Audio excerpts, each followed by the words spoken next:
जय हिंद दोस्तों, welcome back to the channel. कैसे हो आप सब लोग? उम्मीद करती हूँ आप सब लोग बहुत अच्छे होंगे, बहुत ज़्यादा हैप्पी होंगे और आपकी यूपी पुलिस की प्रिपरेशन भी बहुत अच्छी चल रही होगी। गाइस, जैसा कि हमारी डेली कुछ ना कुछ न्यूज़ आ रही है, पुलिस का एग्ज़ाम जुलाई में होगा, अगस्त में होगा, सितंबर में होगा, जून में होगा। तो गाइस, इस चीज़ से टेंशन लेने की कोई ज़रूरत नहीं है, क्योंकि हमारा एग्ज़ाम तब होगा, लेकिन हमें पहले से इस चीज़ के लिए प्रिपेयर होना है। हमें अपनी प्रिपरेशन अपने जुलाई मंथ तक पूरी ख़त्म कर देनी है, क्योंकि हमें नहीं पता कि हमारा एग्ज़ाम जुलाई में होगा या अगस्त में होगा। लेकिन हमारा एग्ज़ाम जुलाई अगस्त कभी भी हो, हमें अपनी प्रिपरेशन को पूरा करके रखना है और हमें अपने सिलेबस को देखना है कि हमारे सिलेबस में क्या क्या चीज़ रह गई हैं और हमें क्या क्या चीज़ करने की ज़रूरत है। क्या जैसा कि मेरे पास उस कमेंट आई थी पिछले व्लॉग में कि हमारे 120 प्लस मार्क्स आ रहे हैं और मैं पढ़ाई नहीं कर पाती हूँ और मुझे टाइम नहीं मिल पाता है। तो मैं उनसे एक ही बात कहना चाहूँगी कि सिस्टर, लाइफ में सबकी प्रॉब्लम्स होती हैं, बट लेकिन उन प्रॉब्लम्स में से कोई निखर जाता है तो कोई बिखर जाता है। लेकिन आप में अगर कुछ करने का जज्बा है तो आप निखर सकते हो, इसलिए आपको अपनी फोकस करना चाहिए अपनी स्टडी पे। कोई बात नहीं अगर आपको कम टाइम मिल पा रहा है, तो गाइस सबकी लाइफ में ये प्रॉब्लम्स होना बहुत ही कॉमन बात होती है। ज़रूरी नहीं कि हर बच्चे को इतना प्रॉपर टाइम मिले कि वो दिन भर पढ़ सके। कुछ कुछ बच्चों को अपना थोड़ा ही टाइम मिल पाता है, उसमें भी वो कुछ कर दिखाने का जज्बा रखते हैं, तो आप भी कर सकती हो। मैं बस यही कहना चाहूँगी और आप अपनी पढ़ाई पर फोकस कीजिए। और रीजनिंग के लिए भी मैं बुक बताऊँगी कि मैं रीजनिंग किस बुक में से करती हूँ। और गाइस, मैं अपनी जीके की स्ट्रेटजी बताऊँगी कि मेरे जीएस में 28 से 29 30 मार्क्स हर बार कैसे आते हैं और मैं अपनी तैयारी को किस हिसाब से करती हूँ। गाइस, जैसा कि मैंने आज अपने यूपीजीके का मैं क्लास ले रही थी, तो उसमें से सही क्वेश्चन तो जाते हैं, बट कुछ सर नए क्वेश्चंस कराते हैं तो वो गलत हो जाते हैं। लेकिन हमको कुछ गलत क्वेश्चनों को नोट करना बहुत ज़रूरी होता है, क्योंकि जब तक हम अपने क्वेश्चंस को जो हमारे गलत हो रहे हैं उनको नोट नहीं करते हैं तो हमारी चीज़ें गलत ही होती रहती हैं, क्योंकि एक बार की चीज़ें हमारी माइंड में स्टेबल नहीं हो पाती हैं क्लास को सुनकर, क्योंकि हम उनको फिर भूल जाते हैं। इसलिए हम जो हमारी चीज़ें गलत होती हैं हमें उन्हें नोट डाउन ज़रूर करना चाहिए। गाइस, अभी कुछ दिन पहले नवीन सर ने नायक सीरीज़ शुरू की थी, उसमें हमारे स्टैटिक जीके का भी पोर्शन बहुत कुछ कवर हो गया और सर ने उसमें काफ़ी कुछ कवर करा दिया। और हमारी क्लासेस भी अभी कुछ छूट रही हैं, पर हम उनको भी धीरे धीरे कर लेंगे। जैसे ही हमारी सारी क्लासेस ख़त्म हो जाएंगी हम उनको दोबारा से रिवाइज़ कर लेंगे, जो हमने अपने नोट्स बनाए थे। अगर आपने भी अपने नोट्स बनाए हैं तो गाइस आप भी उनको दोबारा से रिवाइज़ ज़रूर करना, क्योंकि सर ने उसमें हमारे पूरे जीएस का निचोड़ दिया है और वो क्लास बहुत ही ज़्यादा बेनिफिशियल लगी मुझे। तो आपको अगर पढ़ना है तो आप लोग नवीन सर का नायक सीरीज जो चलाई थी आप लोग उसको पढ़ सकते हो, उससे हमारी जीएस में बहुत ज़्यादा हेल्प होगी।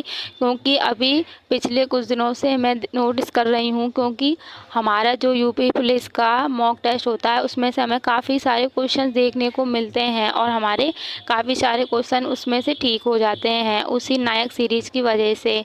और हमारा जो यूपी पुलिस का एग्ज़ाम हुआ था उसमें तो जीएस बहुत ही अच्छी आई थी गाइस, और हिंदी भी बहुत ही अच्छी आई थी। इसलिए माइंड से थोड़ा सा डर तो ये निकल गया है कि अब जीएस हाँ थोड़ा अच्छा परफॉर्म हम कर सकते हैं, लेकिन फिर भी कोई भी चीज़ गाइस 100% नहीं होती है।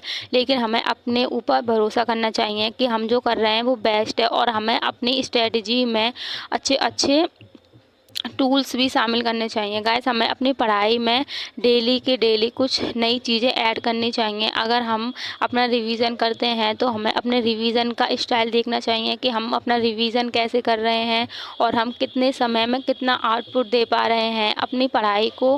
गाइस, हम पढ़ते हैं तो सब कुछ सब लोग हैं, लेकिन उसको हम कंक्लूज़न देखिए कि हम उसका क्या कंक्लूज़न निकाल सकते हैं, हम कितने घंटे पढ़ते हैं और हमारा कितना घंटा उसमें से हमें मिलता है। जैसे कि हम कभी पढ़ाई करने बैठते हैं तो हमारा माइंड इधर उधर स्टेबल नहीं हो पाता है और हमारा माइंड इधर उधर भागता रहता है, और कभी कभी हम थोड़े समय में बहुत अच्छी पढ़ाई कर लेते हैं। इसलिए जब हम पढ़ाई करें तो हमें पढ़ाई के लिए ऐसा रूटीन बनाना चाहिए, जब हम पढ़ने बैठे हैं तो हमें अपने माइंड से बोलना चाहिए कि अगर तुमने इतनी देर में ये चीज़ ख़त्म कर ली तो मैं तुम्हें एक रिवॉर्ड दूंगा। आप रिवॉर्ड के तौर पर उसको 5 मिनट का ब्रेक, 10 मिनट का ब्रेक या उसको कोई चॉकलेट या कुछ भी दे सकते हो गाइस। ऐसे पढ़ाई करने में बहुत ज़्यादा मज़ा आता है, हम तो ऐसे ही पढ़ाई करते हैं। ये स्ट्रेटेजी गाइस मैंने यूट्यूब से पहले नहीं देखी थी, ये मेरी बड़ी सिस्टर ने मुझे बताई थी कि इस तरीके से हमें पढ़ाई करना चाहिए, जिससे हमारे माइंड को भी बहुत ज़्यादा अच्छा लगता है और हमें भी अच्छा लगता है, हमारी पढ़ाई भी बहुत अच्छी होती है। ठीक है गाइज़, अब मैं अपने बताती हूँ कि मैं जीएस कैसे पढ़ती हूँ गाइज़। जैसे कि मैंने जब हमारा यूपी का एग्ज़ाम हुआ था, यूपी पुलिस का, तो मैंने RWA से जीएस की बुक पीली वाली बुक मंगाई थी। आप लोग उस वाली बुक को ऑर्डर कर सकते हो गाइस। उसमें बहुत ही शॉर्ट नोट्स हैं, उसमें सब कुछ कवर किया गया है। वो बुक बहुत ही अच्छी है। वैसे मैंने वो बुक पूरी नहीं पढ़ी है क्योंकि मेरे पास जीएस के नोट्स थे, बस मैंने उसमें से कुछ ही चीज़ें पढ़ी थी और मैं उसमें से समय समय पर कुछ पढ़ती रहती हूँ जो टॉपिक मेरे समझ में अपने नोट से। कभी कभार ऐसा होता है कि हमारे नोट्स में कुछ जल्दी से जल्दी हमारा गलत लिख जाता है, तो वो हमारी चीज़ें फिर हम गलत ही पढ़ते रहते हैं। इसलिए मैंने उस बुक्स में से बहुत सारी नई नई चीज़ें सीखी। वो बुक बहुत ही ज़्यादा बेनिफिशियल है क्योंकि बच्चे कुछ कहते हैं कि हमने तो अपने नोट्स नहीं बनाए हैं तो हम कैसे तैयारी करें। आप लोग उस बुक को ऑर्डर कर सकते हो गाइस। वो बुक बहुत ही ज़्यादा अच्छी है। मुझे उसकी रेट तो नहीं पता है क्योंकि वो बुक मेरे भैया लेकर आए थे और मैंने उसकी रेट भी नहीं पता, मैंने उसका रेट देखा ही नहीं है कि वो कितने रुपए की आई है। बस मैं उसे जब पढ़ने बैठती हूँ तो मैं पढ़ लेती हूँ। मैं ज़्यादातर अपने नोट से ही अपनी पढ़ाई करती हूँ।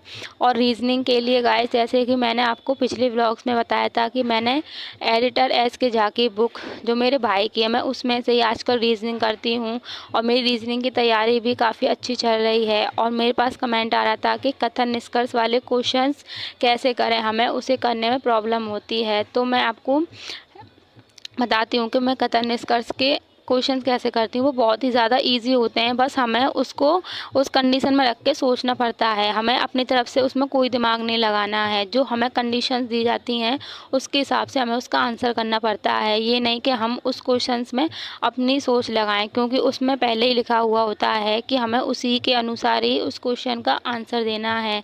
इसलिए हमें उस अकॉर्डिंग हमें उस स्थिति में जाकर सोचना पड़ता है कि हम उस स्थिति में क्या अपने दिमाग को चला सकते हैं। कथन निष्कर्ष जो हमारे चैप्टर्स हैं वो गाइस कभी कभी थोड़े टफ भी होते हैं, हाँ, क्योंकि मेरे भी कभी कभी वो गलत हो जाते हैं, लेकिन उनमें इतनी ज़्यादा प्रॉब्लम्स नहीं आती है। अगर आपको अपनी उनमें सुधार करना है तो आप RWA की क्लास में संदीप सर या राहुल सर के किसी की भी ले सकते हो, दोनों ही बहुत बेस्ट पढ़ाते हैं। Thank you guys. अगर मेरा स्टडी